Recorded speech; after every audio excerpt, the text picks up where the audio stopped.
Hello everyone, this is Badal Verma and welcome back to my educational YouTube channel IS Point. I hope you are very well. So today we are going to discuss about World History NCERT Class 9 Chapter 1. तो जैसे कि आप लोगों को पता ही होगा, हम लोग फ्रेंच रेवोल्यूशन के बारे में बात कर रहे थे। तो फ्रेंच रेवोल्यूशन में अब तक के हमने 3 पार्ट्स को कवर जो है वो कर लिया है। तो हम लोगों ने उनमें देखा था कि किस तरीके से फ्रांस की जो क्रांति है वो उसकी शुरुआत हुई थी और वहाँ पर एक तरीके से राजतंत्र को समाप्त करके गणतंत्र किस तरीके से स्थापित किया जा रहा था। तो कुल मिलाकर हम लोगों ने वहाँ के प्रतीकों के बारे में देखा था और वहाँ पर एक तरीके से जो असेंबली बनाई गई थी, तो असेंबली के द्वारा संविधान किस तरीके से वहाँ पर बनाया गया था और उसमें क्या क्या चीज़ें, क्या क्या विशेषताएं उसमें रखी थी।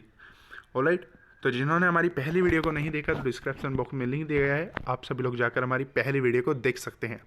तो चलिए दोस्तों शुरू करते हैं।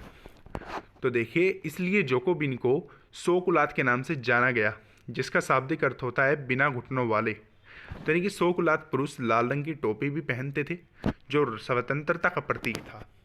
तो यानी कि जोकोबिन उन्हें कहा गया था जो बिना घुटने वाले थे। और कुछ ऐसे व्यक्ति थे, यानी कि सौ कुलात एक ऐसे व्यक्ति थे जो लाल रंग की टोपी पहनते थे, यानी कि एक तरीके से जिसको स्वतंत्रता का प्रतीक वहाँ पर माना जाता था। तो लेकिन महिलाओं को ऐसा करने की अनुमति नहीं थी। अब देखिए, तो महिलाओं को ऐसा करने की अनुमति नहीं थी, तो सीधा सीधा पता चलता है एक तरीके से ये भेदभाव था और उनका कहीं ना कहीं शोषण हो रहा था। तो अब देखिए, तो सन 1792 की गर्मियों में जोकोबिन ने खाद्य पदार्थों की महंगाई एवं अभाव से नाराज पेरिस वासियों को लेकर एक विशाल हिंसक विद्रोह की योजना बनाई। तो कब बनाई थी? सन 1792 में, यानी कि 1792 में। फिर हुआ क्या कि 10 अगस्त की सुबह उन्होंने ट्यूलेरियो के महल पर धावा बोल दिया और राजा के रक्षकों को मार डाला और खुद राजा को कई घंटों तक बंधक बनाए रखा।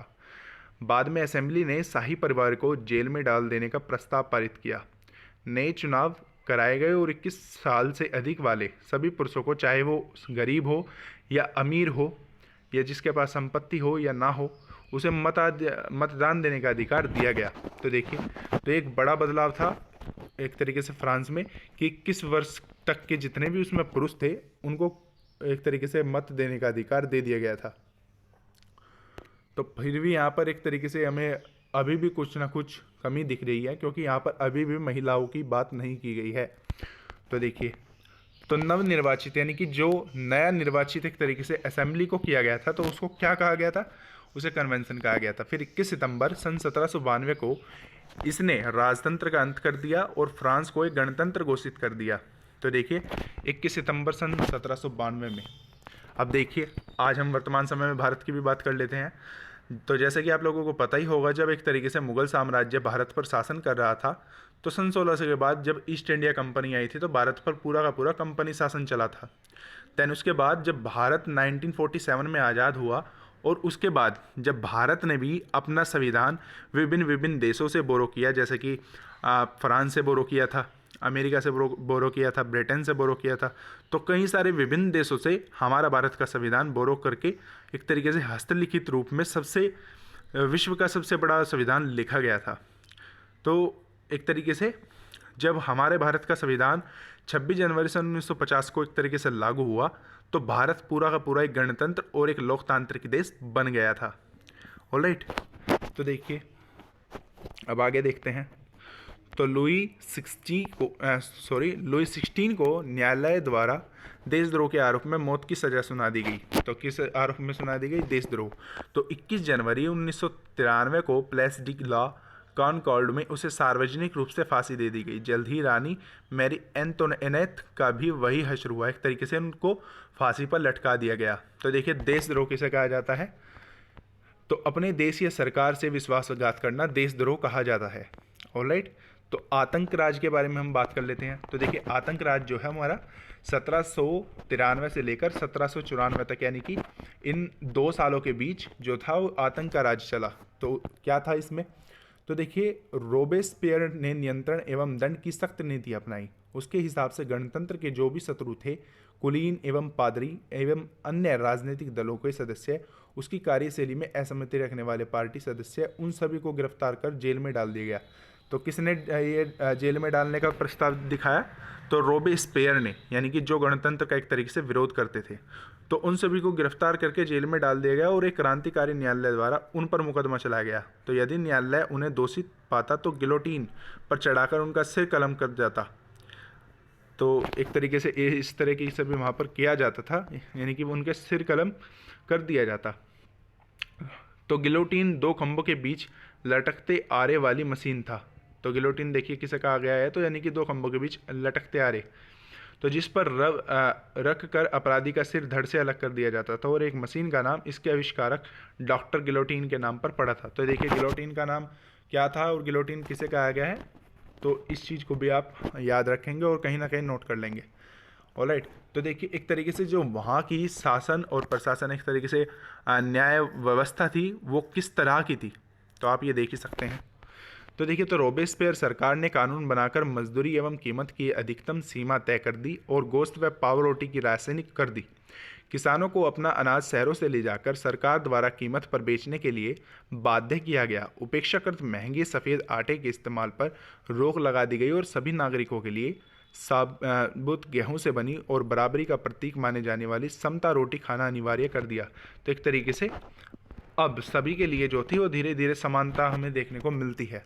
तो देखिए एक तरीके से समान जितने भी मतलब एक तरीके से समाज या सोसाइटी में लोग रह रहे हैं वो सभी एक तरीके की चीज़ों को खाएंगे, जिससे क्या होगा, एक तरीके से हमें समानता उसमें दिखती है।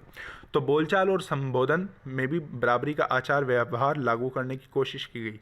तो परंपरागत मानश्योर यानी कि महाशय एवं मदाम महोदय के स्थान पर भी सभी फ्रांसीसी पुरुष एवं महिलाओं को सीतियोयन यानी कि नागरिकों एवं सीतियोयिन यानी कि नागरिक का नाम से भी संबोधित किया गया। तो सीतोयन और सीतायन ये दोनों जो शब्द हैं एक तरीके से जो ये हम सीतोयन, सीतासीन और एक तरीके से गिलोटिन, ये जितने भी हम शब्द यूज़ कर रहे हैं एक फ्रेंच लैंग्वेज के शब्द हैं।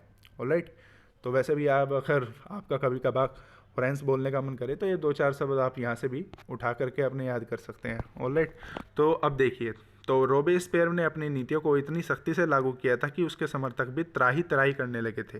अंततः जुलाई 1994 नहीं 1794 यानी कि 1794 में न्यायालय द्वारा उस दोषियों को ठहराया गया जो गिरफ्तार करके अगले ही दिन उसे गिलोटिन पर चढ़ा दिया गया। एक तरीके से उनकी हत्या कर दी गई, क्योंकि सर धड़ से अलग हो गया तो पूरी हत्या ही हो गई इनकी।